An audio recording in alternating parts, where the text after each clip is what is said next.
অনেক আগে থেকেই এই উপমহাদেশের মানুষের সরল ধর্মবিশ্বাসকে পুঁজি করে বাংলাদেশে গড়ে উঠেছে ভণ্ড পীরদের ধর্ম ব্যবসা। এসব ভণ্ডরা মানুষের সেন্টিমেন্টকে কাজে লাগিয়ে কোটি কোটি টাকা হাতিয়ে নিয়ে গড়েছে সম্পদের পাহাড়। ভণ্ডদের ধোঁকায় পড়ে সরলমনা মুসলমান নরনারীরা ঈমানহারা হয়ে মৃত্যুবরণ করছে। বর্তমানে দেশে ভণ্ডপীরের অভাব নেই। আমাদের আজকের ভিডিওতে মুখোশ উন্মোচন করব এসব ভণ্ডপীরদের। তাহলে চলুন একে একে দেখে নেওয়া যাক বাংলাদেশের সবচেয়ে ভণ্ড 5 পীর কারা। নাম্বার 1, দেওয়ানবাগী পীর। বাংলাদেশের সবচেয়ে ভণ্ড পীরের আস্তানা হচ্ছে দেওয়ানবাগ দরবার শরীফ। ঢাকার আরামবাগ এলাকায় দেওয়ানবাগ দরবার শরীফের প্রতিষ্ঠাতা ভণ্ড পীর সৈয়দ মাহবুবে খোদা অবশ্য মারা গেছেন, যিনি দেওয়ানবাগ পীর হিসেবে পরিচিত ছিলেন। তিনি বেঁচে না থাকলেও তার তরিকা এবং ভণ্ডামি এখনো বেঁচে আছে। বিভিন্ন কারণে বাংলাদেশের সবচেয়ে বড় ভণ্ড পীর বলা হয় দেওয়ানবাগী পীরকে। তার ভণ্ডামি সম্পর্কে ইতোমধ্যে মানুষজন জেনে গেছে। এই ভণ্ড নিজেকে কখনো খোদা দাবি করেছে, আবার কখনো আল্লাহকে নিজ চোখে দেখার দাবি করেছে। দেওয়ানবাগী পীর বলতো, আমার অসংখ্য মুরিদান স্বপ্ন ও কাশফের মাধ্যমে আল্লাহর দিদার লাভ করেছে। আমার স্ত্রী হামিদা বেগম ও আমার কন্যা তাহমিনা স্বপ্নের মাধ্যমে আল্লাহকে দাড়ি গোফবিহীন যুবকের ন্যায় দেখতে পায়। নিজের দরবার সম্পর্কে বলতেন, দেওয়ানবাগে আল্লাহ ও সমস্ত নবী রাসূল ফেরেশতারা মিছিল করে এবং আল্লাহ নিজে স্লোগান দেন।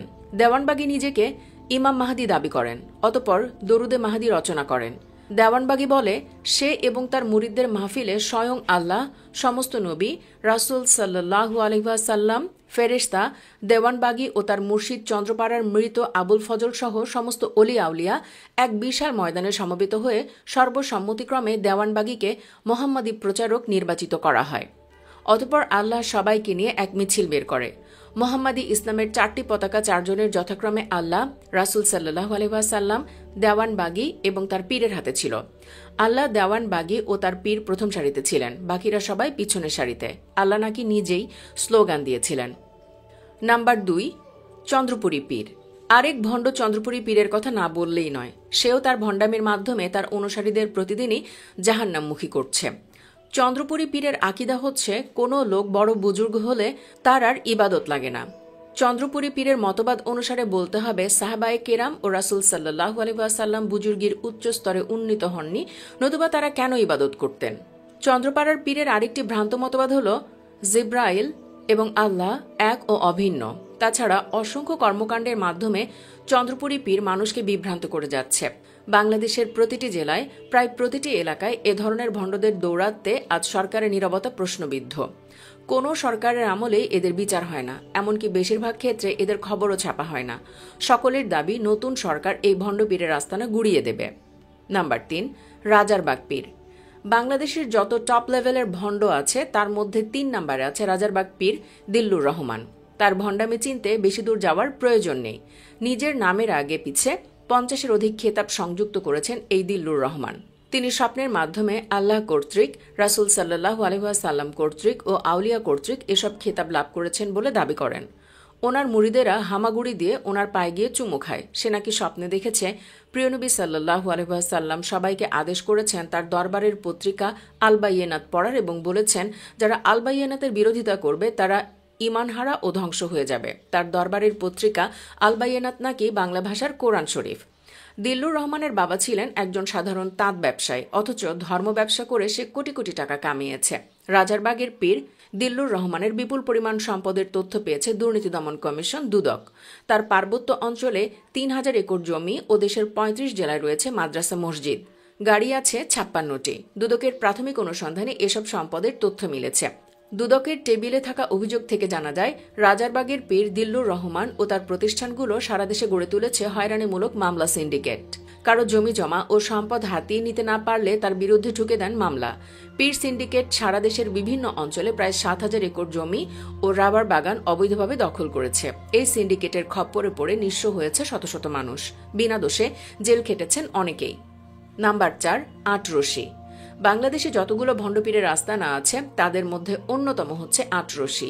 ফরিদপুর শহরের নিকটস্থ আটরশি বিশ্ব জাকের মঞ্জিলের প্রতিষ্ঠাতা শাহ সুফি হাসমতুল্লাহ আটরশির পীর।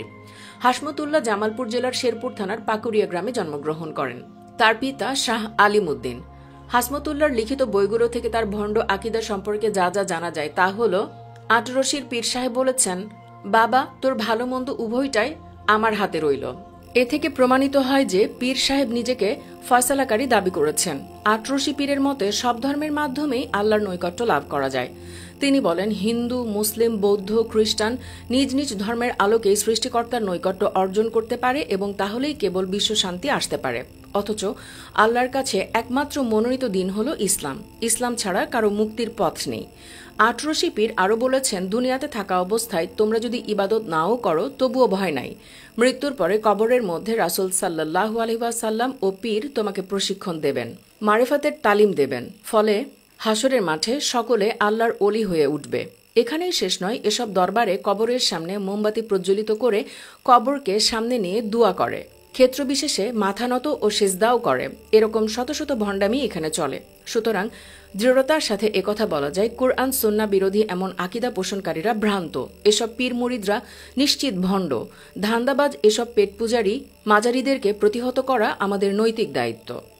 নাম্বার 5, কুতুববাগী। আরেক ভণ্ডপীর কুতুববাগীর দরবারের কথা না বললেই নয়। তাদেরকে অনেক দূর থেকে দেখলেও বুঝে যাবেন এরা খাঁটি ভণ্ড। আল্লাহ শব্দের সঠিক উচ্চারণকে ভণ্ডরা বিকৃত ভাষায় বলে বিকৃত করে। কুতুববাগী পীর সম্পর্কে বর্ণনা করতে আলাদা করে বলার কিছুই নেই। সেখানে অনেক ভণ্ডামি আছে যা একজন মুসলিমের বিশ্বাসের সাথে মিলবে না।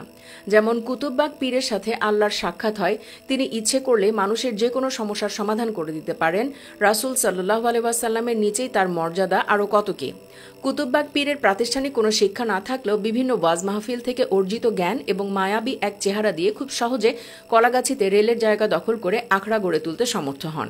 প্রতি বছর কুতুববাগীর উরসের সময় আলোকসজ্জা ও ডেকোরেশন করা হয় প্রায় 2 কোটি টাকার উপরে।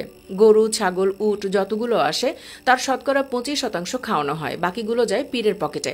হাইকোর্ট থেকে ফার্মগেটের আনোয়ারা পার্কে 9 বছরের জন্য যে কোনো ধরনের সভা নিষিদ্ধ হলেও ঘুষের মাধ্যমে অনুমতি পেয়ে যায় কুতুববাগ। এখানকার পীর জাকির শাহ যে গাড়িতে ঘোরেন তার দাম কোটি টাকার উপরে। সেমিনার করেন সোনারগাঁ হোটেলে। তাছাড়া পীরের মুরিদদের জন্য বিশেষ কিছু নিয়ম কানুন হলো, পীরের সামনে পিছন ফিরে হাঁটা যাবে না, পীর যেখানে অজু করেন সে স্থানে বসে অজু করা যাবে না, পীরের ছায়া মাড়ানো যাবে না। তাহলে চিন্তা করুন কত বড় ভণ্ড এই পীর এবং তার ভক্তরা। সুপ্রিয় দর্শক, এই কজন ছাড়াও বর্তমানে আরও অনেক ভণ্ড পীরদের দেখা যায় হরহামেশায়। বাংলাদেশ সরকারের নাকের ডগার উপর দিয়ে এ ধরনের ভণ্ডরা বিভিন্ন রকম ভাওতাবাজি দিয়ে সাধারণ নিরীহ মানুষের অর্থ সম্পদ গিলে খাচ্ছে। ভণ্ডদের ধোকায় পড়ে সরলমনা মুসলমান নরনারীরা ঈমান হারাচ্ছেন, অথচ প্রশাসন নিশ্চুপ। এটা কোনো মুসলিম প্রধান দেশের প্রশাসনের কাজ হতে পারে না। ভিডিওটি ভালো লাগলে লাইক দিন এবং শেয়ার করে সবাইকে এই ভণ্ডদের সম্পর্কে জানার সুযোগ করে দিন। চ্যানেলটি এখনও সাবস্ক্রাইব করে না থাকলে সাবস্ক্রাইব করুন। ধন্যবাদ সবাইকে।